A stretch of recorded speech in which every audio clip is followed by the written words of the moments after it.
Alejandra Despontén, pertenezco a la cohorte 14 de la Maestría de Derecho Procesal de la Universidad Nacional de Rosario y me encuentro hoy aquí a raíz de una convocatoria de nuestro director, el profesor Adolfo Alvarado Belloso, para poder conversar algunos temas de derecho procesal y compartirlos juntos. Mi propuesta hoy es hablar con ustedes y comentarles cómo se encuentra regulado en el proyecto de Código Procesal General, modelo para la justicia no penal de Latinoamérica, el tema de la impugnación de los actos procesales. Al respecto, les quiero comentar que este tema está regulado en el Código, en el libro tercero, título tercero, en 7 artículos. 7 artículos condensan todas las opciones sobre el mismo tema. Verán, si se adentran en la lectura del código, que el código presenta una visión sistémica desde la óptica de un proceso dispositivo respecto a cómo regular distintos institutos. Los aborda, toma una decisión de cómo deben ser solucionados los problemas que se nos presentan. ¿Qué tenemos aquí? Tenemos, por un lado, que se habla de los actos procesales. Recordemos muy someramente que los actos procesales son aquellos actos jurídicos que tienen por fin inmediato producir efectos en un proceso determinado. Los actos procesales tienen determinados elementos, los sujetos, el objeto y la actividad. ¿Qué entendemos por actividad? La actividad con la que se realiza, el cómo, cuándo y dónde debe realizarse el acto. O sea, el cómo, la forma, el cuándo, el tiempo y el dónde, el lugar de los actos procesales. La regularidad e irregularidad de los actos comienza a ser tratada en el artículo 332. El código toma la regla técnica de la legalidad, no de la libertad de las formas, y entonces establece que los actos procesales deben ser realizados conforme lo reglamenta este código. Entonces, nos indica, comienza la exposición explicándonos qué es un acto, cuál es un acto regular. Dice el artículo 332 que todo acto debe ser efectuado conforme las pautas legales establecidas para su regular realización en orden a la legitimación de quien actúa, a su aptitud y del lugar, tiempo y formas previstos al efecto. O sea, para que el acto sea regular, debe cumplirse con el modelo o patrón previsto en la norma. En caso que el acto no respete ese modelo o patrón, puede ser impugnado. El mismo artículo nos indica cuáles son las vías por las cuales podemos impugnar el acto, y estas serán por inadmisibilidad, inoponibilidad o invalidez. Inmediatamente comienza a tratar cada una de ellas. Así, la inadmisibilidad del acto procesal está prevista en el artículo 333, el cual nos establece que es inadmisible aquel acto que no tiene las condiciones legales mínimas en cuanto a la aptitud para actuar de quien lo hace, ni en cuanto al lugar, tiempo, forma y modo previsto para su realización. ¿Cuál es la solución cuando nos encontramos con esta situación?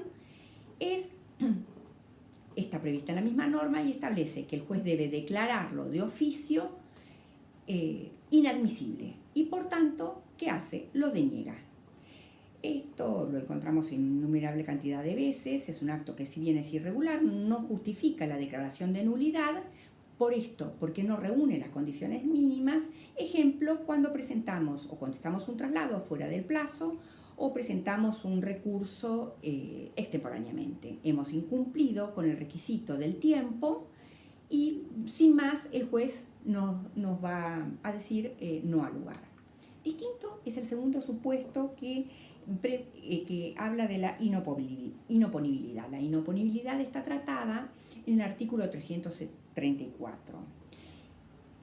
¿Qué quiere decirnos este código cuando nos habla de inoponibilidad? Trata el supuesto de un acto que prima facie es regular o es regular en sí mismo, pero va a afectar a persona que no pudo participar en su realización por causa ajena a su voluntad.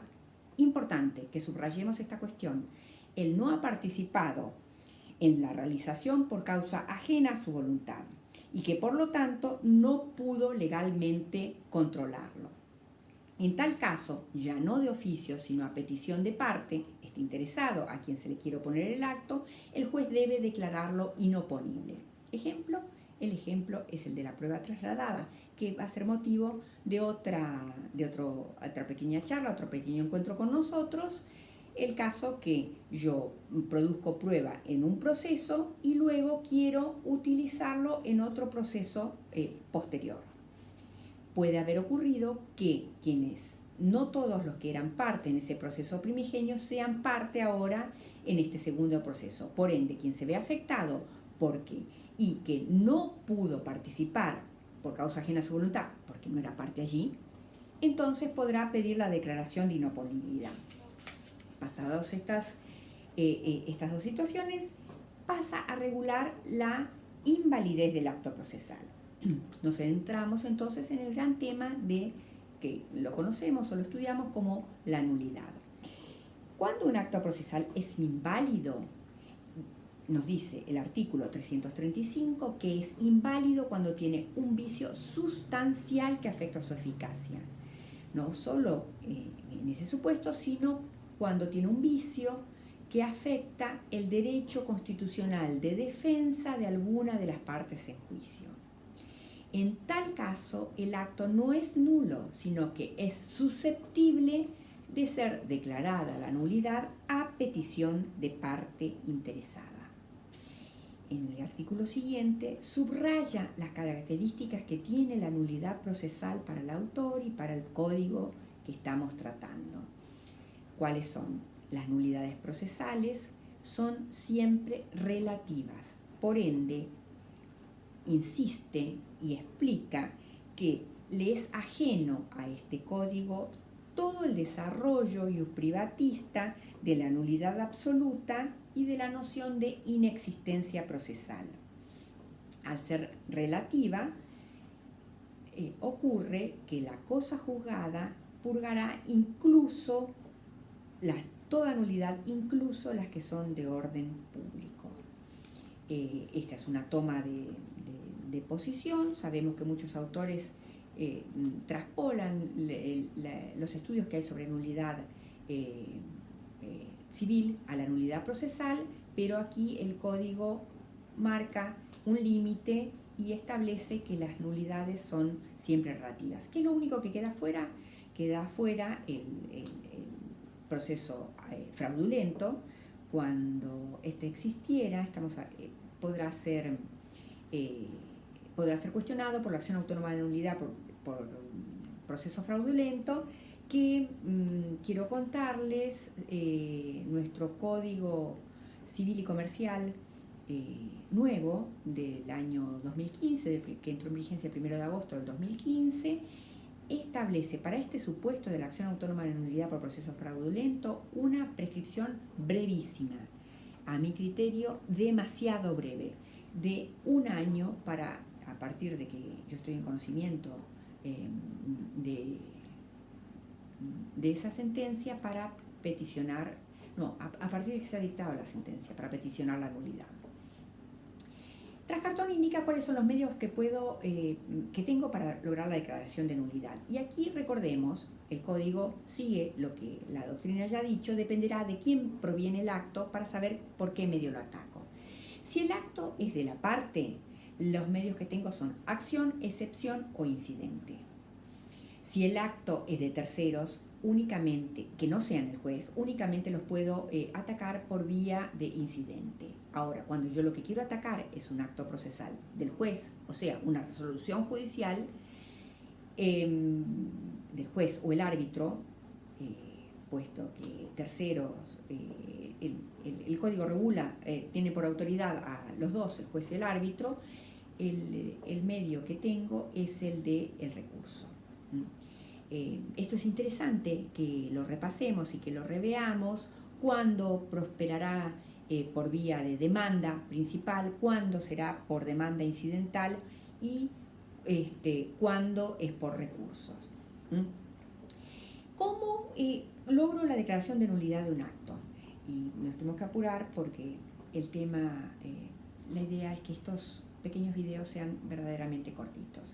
Ya dijimos, el acto, tenemos que tener los requisitos van a estar regulados en el artículo 338. El artículo 338 nos lleva de la mano.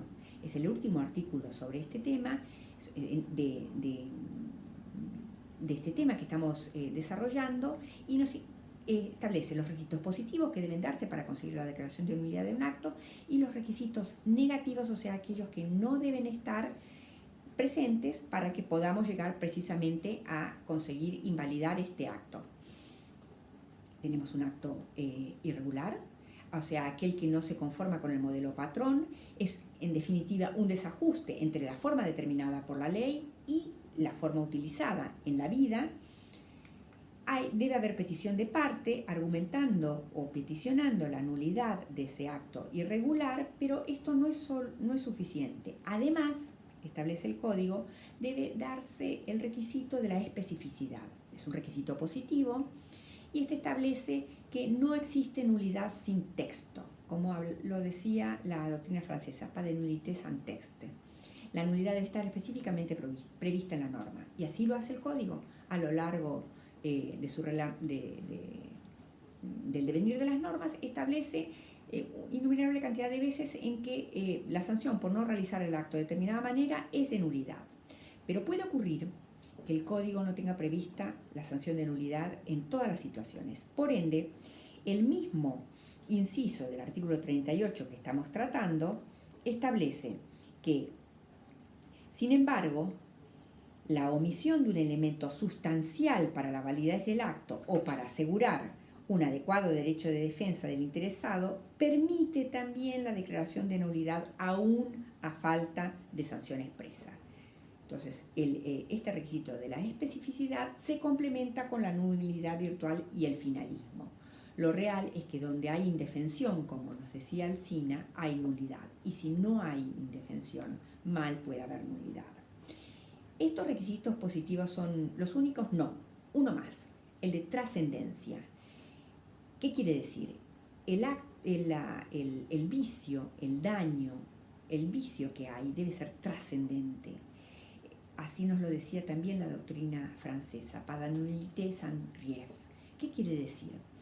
Debe existir un interés jurídico protegido, con fundamento que el acto ocasiona un perjuicio a alguna de las partes, porque la nulidad por la nulidad misma, o bien para satisfacer pruditos formales, no se puede pedir. Pasados estos requisitos positivos, podemos adentrarnos en aquellos requisitos que no deben existir para que podamos llegar exitosamente a conseguir esta declaración nulidad del acto. Por un lado, tenemos el de protección. ¿Por qué? Porque el código establece que quien peticiona la nulidad no debe haber concurrido a producir el acto cuya declaración de nulidad pretende, porque si no se estaría permitiendo la mala fe o favoreciendo a aquel que con su propio obrar perjudicó o produjo este acto hoy cuestionado en su validez. Sumado a eso, tampoco debe haberse dado ninguno de los supuestos de subsanación o de reparación del defecto que vicia el acto. Ya sea, ¿cuáles son los supuestos que tiene previsto el código? Me establece, no debe haber habido subsanación de la nulidad con antelación a la pretensión por, el primer supuesto, haber actuado el interesado de conformidad con el acto viciado, lo conocemos como conformidad, producir el interesado un nuevo acto que confirma o ratifica el acto anulado. Indudablemente, si hay ratificación, no puede pedirse la nulidad. El acto haya cumplido con su finalidad jurídica. Nuevamente es obvio, sustituir el acto vicioso con un nuevo acto en condiciones de regularidad, sustitución, revalidar el acto por no impugnarlo dentro de los 5 días, guarda el plazo, 5 días, de haberlo conocido. Esta es conocido como ratificación. Y finalmente, ser indiferente la declaración de nulidad para el correcto ejercicio del derecho de defensa en juicio, por lo cual volvemos a lo mismo, no existe la nulidad por la nulidad misma.